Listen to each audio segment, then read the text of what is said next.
Oke, saya mulai. Assalamualaikum warahmatullahi wabarakatuh. Waalaikumsalam warahmatullahi wabarakatuh.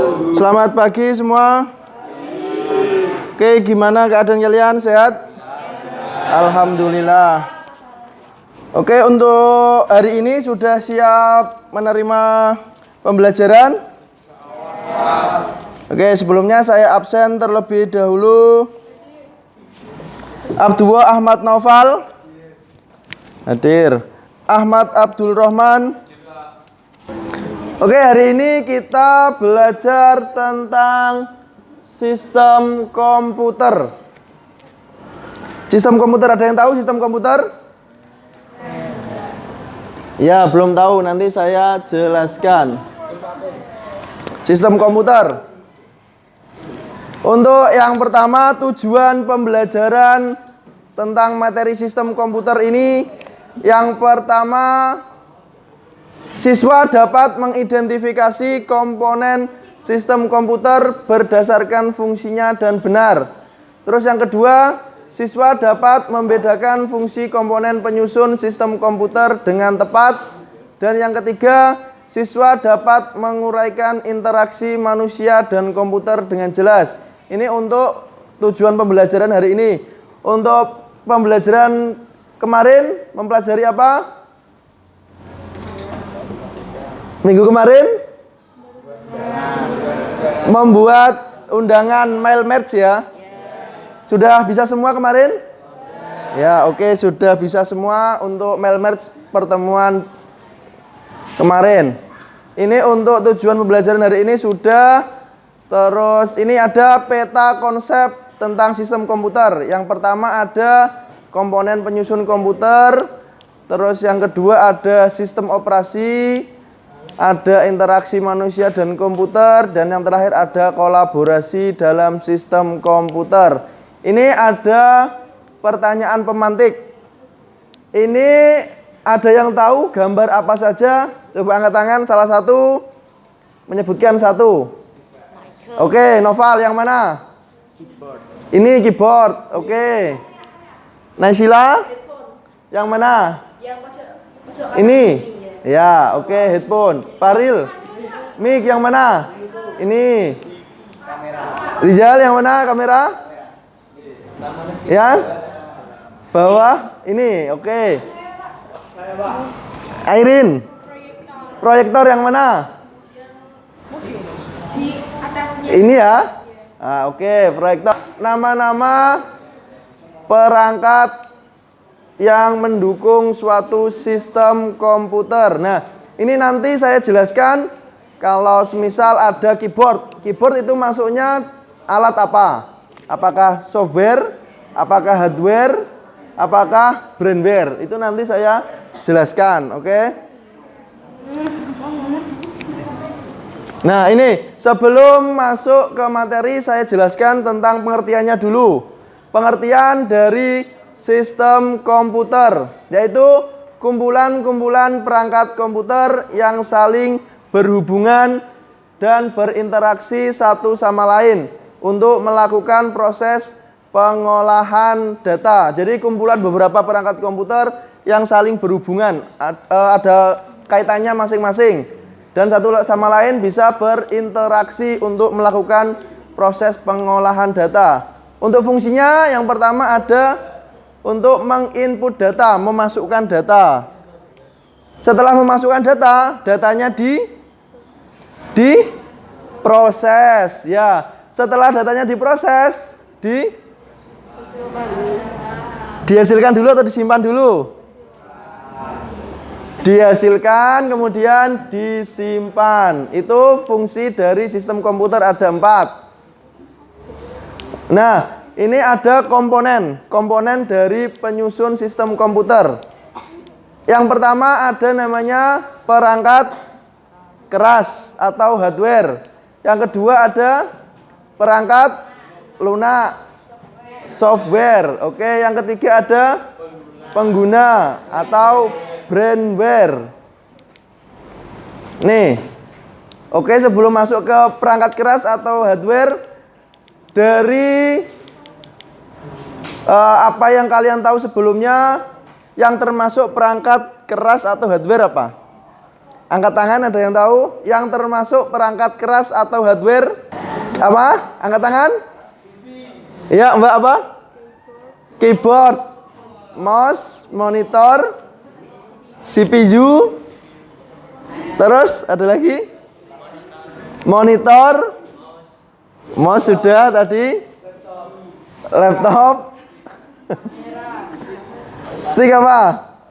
Ya, pokoknya yang bentuknya keras, bisa diketuk, bisa pegang, itu namanya perangkat keras.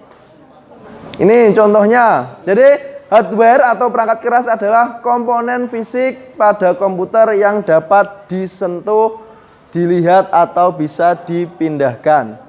Pokoknya yang bisa disentuh itu namanya hardware atau perangkat keras. Contohnya di sini saya mencontohkan ada 4. Yang pertama ada mouse. Mouse bisa dipegang toh? Bisa dipindahkan juga. Terus ada namanya keyboard. Mouse fungsinya apa, mouse? Untuk menggerakkan kursor atau mengarahkan kursor. Bisa juga melakukan suatu instruksi.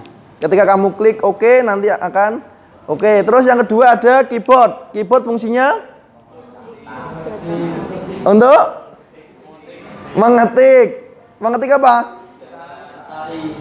Tulisan. Oke, memasukkan instruksi berupa tulisan, ketikan. Untuk hardware bisa dipahami? Bisa. Oke, pokoknya komponen fisik atau alat yang dapat disentuh itu namanya hardware. Nah, di dalam hardware ini dibagi lagi. Ada yang namanya alat input, alat proses, dan alat output. Oke, alat input, ada yang tahu alat input? Memasukkan apa? Alat input adalah alat yang berfungsi untuk memasukkan data dari luar sistem ke dalam sistem komputer. Contohnya keyboard, mouse, terus apa lagi? Scanner. Kenapa bisa dibilang alat input? Kalau mouse itu berarti datanya berupa instruksi. Terus kalau keyboard datanya berupa apa? Ketikan ya, ketikan huruf yang ada di keyboard. Terus kalau scanner, tahu scanner? Apa? Scanner itu apa? Memindai dari printout menjadi suatu file, ya toh? Semisal ini absensi, ini kan berupa printout, sudah saya print, ya toh? Saya masukkan ke scanner, nanti jadinya berupa file. Filenya bisa berupa gambar, bisa berupa dokumen. Itu namanya scanner. Jadi untuk alat input ini bisa dipahami. Jadi alat yang bisa memasukkan suatu data dari luar yang aslinya dari luar ke dalam suatu sistem komputer. Terus yang kedua ada namanya alat proses.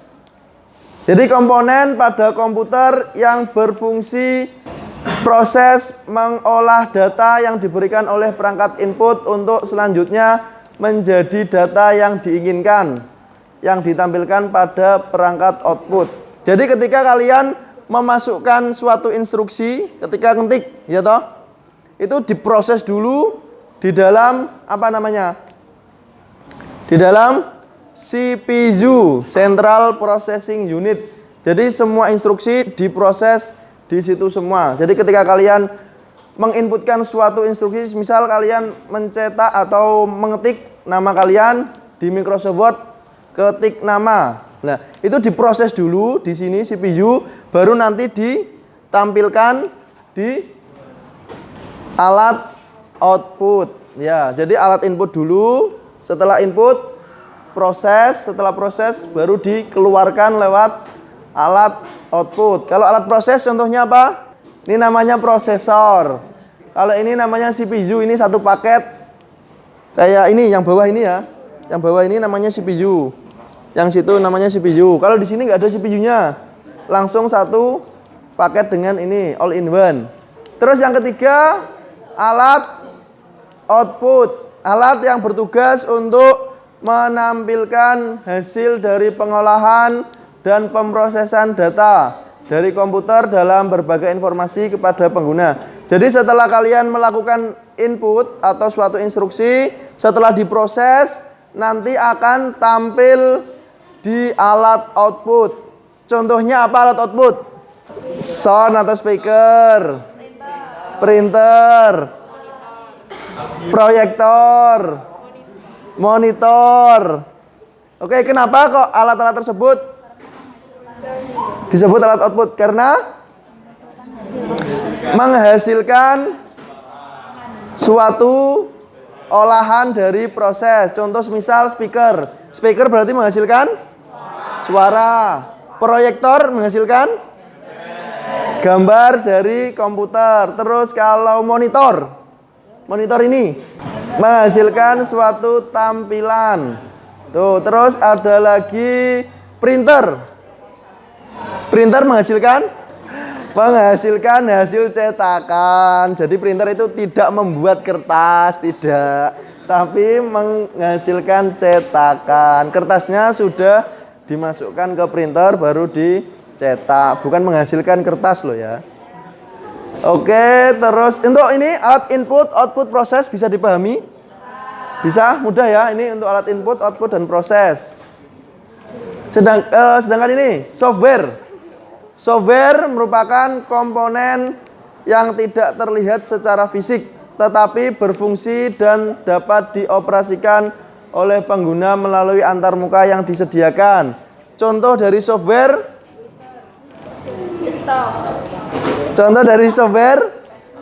Facebook, Twitter, Instagram itu berarti masuknya di software bidang apa? Bidang sosial media yang ini ya. Oke, ini ada namanya apa? Sistem operasi. Contoh dari software sistem operasi apa? Android, iOS. Itu kalau di HP.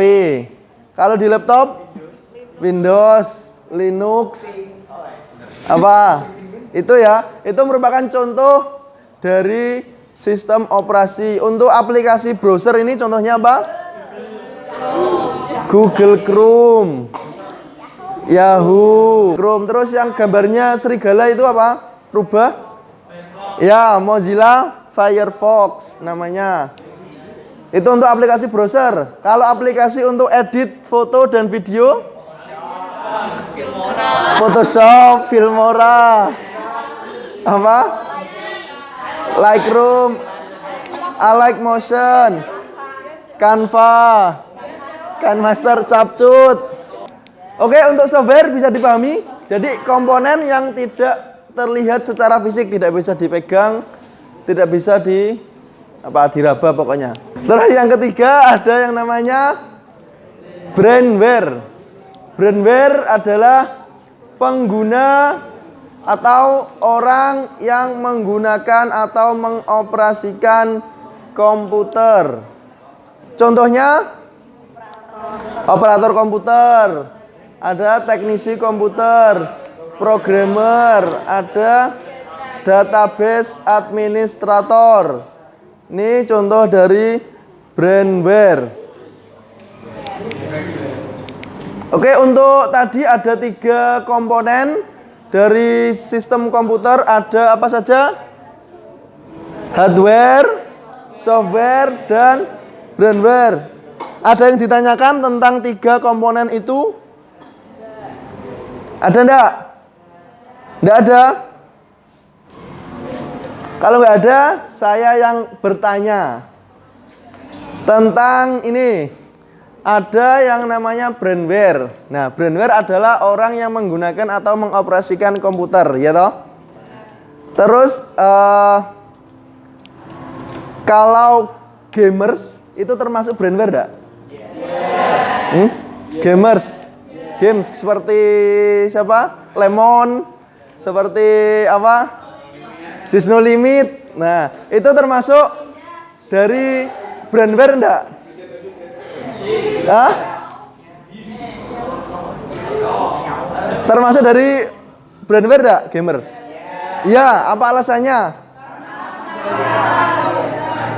Karena mengoperasikan atau menggunakan komputer atau HP. HP juga bisa disebut brandware. Jadi kalian ketika main HP itu bisa disebut dengan brandware. Itu untuk 3 komponen sistem komputer. Ada yang bertanya? Nggak ada? Project atau problem based learning ini. Jadi ada suatu masalah, ini dilihat. Nih. Orientasi masalah yang pertama. Muhammad Fahril Azmi mengalami permasalahan dengan komputernya. Tiba-tiba yang di komputer yang dipakai Azmi loadingnya lambat. Bahkan untuk membuka software masih lambat. Jika kamu mengalami hal ini, coba analisislah apa yang menjadi penyebab dan bagaimana kalian mengatasinya.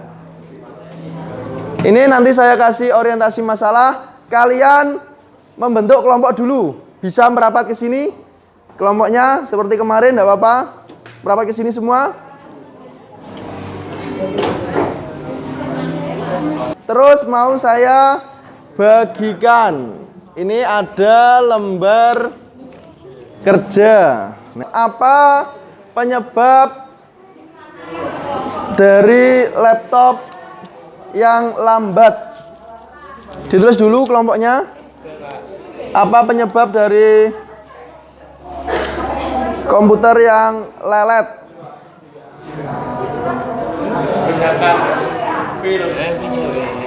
Ya, bisa ditulis, bisa dijawab. Ayo dikerjakan.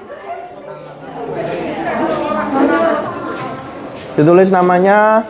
Nanti ada perwakilan yang presentasi.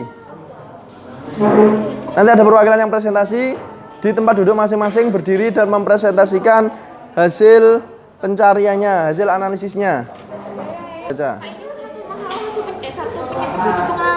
Ya. Jadi penyebabnya apa? Penanganannya gimana? Begitu. Oh, udah ada yang siap untuk presentasi? Mbak Naisila. Ayo berdiri semua kelompoknya. Berdiri kelompoknya Mbak Naisila. Yuk dibuka. Waalaikumsalam warahmatullahi wabarakatuh. Ini kami akan mempresentasikan hasil Analisis. kami, yaitu penyebab dan penanganan dari laptop yang lambat Ya. atau lelet. Yang pertama, penyebab laptop yang lambat atau lelet, yaitu harddisk sudah lama. Penanganannya dengan melakukan defragmentasi agar data yang tersimpan tidak berserakan. Kedua, terlalu banyak temporary files. Penanganannya dengan menggunakan berbagai aplikasi untuk membersihkan temporary files pada komputer. Yang ketiga, browser terlalu berat. Penanganannya dengan mengusahakan untuk tidak membuka tab terlalu banyak saat sedang menggunakan browser. Yang keempat, jarang melakukan update OS. Penanganannya dengan cara rutin memperbarui sistem operasi. Yang kelima, ukuran RAM terlalu kecil. Penanganannya dengan mengganti ke RAM yang lebih besar sesuai dengan spesifikasi RAM-nya. Oh, bertanya ya. Ini ada pertanyaan dulu sebelum ditutup. Oke, Mas Noval bertanya kepada kelompoknya Mbak Naisila ya. Oke, ditanyakan. Perkenalkan nama dulu. Perkenalkan, saya Abdul Mas Noval. Iya. Saya ingin menanyakan apa itu temporary file. Nah,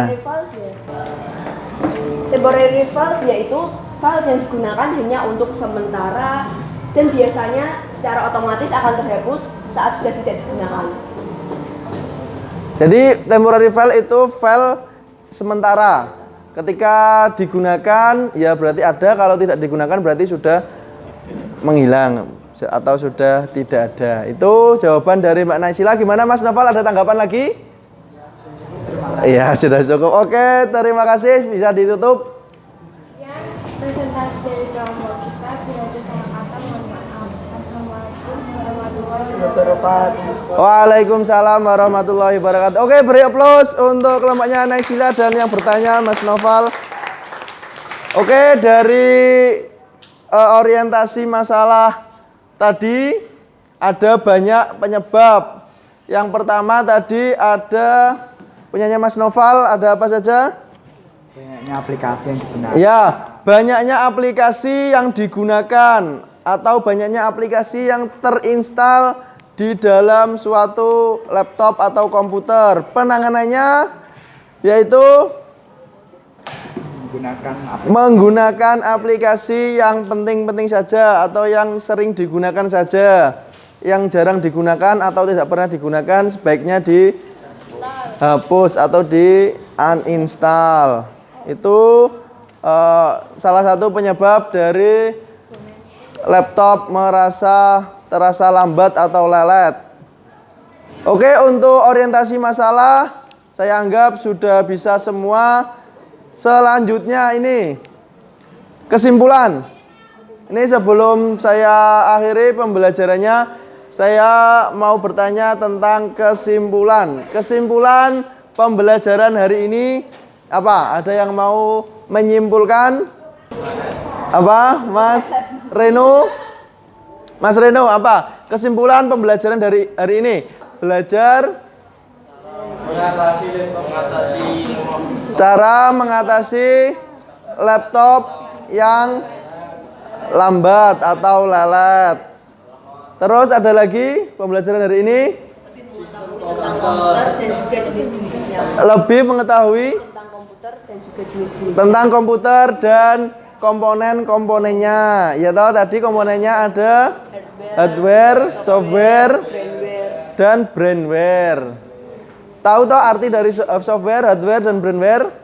Tahu artinya dan tahu contoh-contohnya. Tuh. Oke, untuk kesimpulannya tadi sudah disebutkan Mas Reno dan Mbak Naisila. Ini apa yang kalian dapatkan atau capai dalam pembelajaran ini? Kira-kira tadi pembelajaran tadi mudah dipahami enggak? Bisa paham semua ya? Oke. Untuk materi selanjutnya yang akan saya sampaikan pada pertemuan berikutnya yaitu tentang sistem operasi. Tadi yang kalian sebutkan di sistem operasi ada berapa? Ada banyak. Contohnya sistem operasi? Sistem operasi OS? Contohnya? Android, Windows. Nah, itu nanti ya Linux, iOS. Itu nanti kalian pelajari dalam minggu depan. Oke. Untuk refleksi sudah. Selanjutnya saya akan kasih PR ya. Kasih PR nanti saya share di WA ya. Nanti bisa dikerjakan dan dikumpulkan pada minggu selanjutnya atau minggu depan.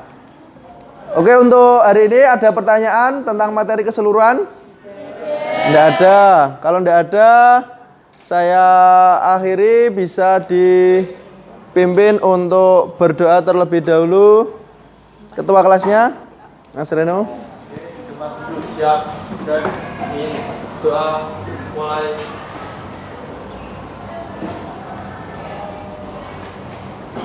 Doa selesai, maka Bapak Guru salam. Oke, selamat pagi. Saya tutup ya, saya tutup pelajaran hari ini. Apabila saya ada salah-salah kata, saya mohon maaf. Wassalamualaikum warahmatullahi wabarakatuh.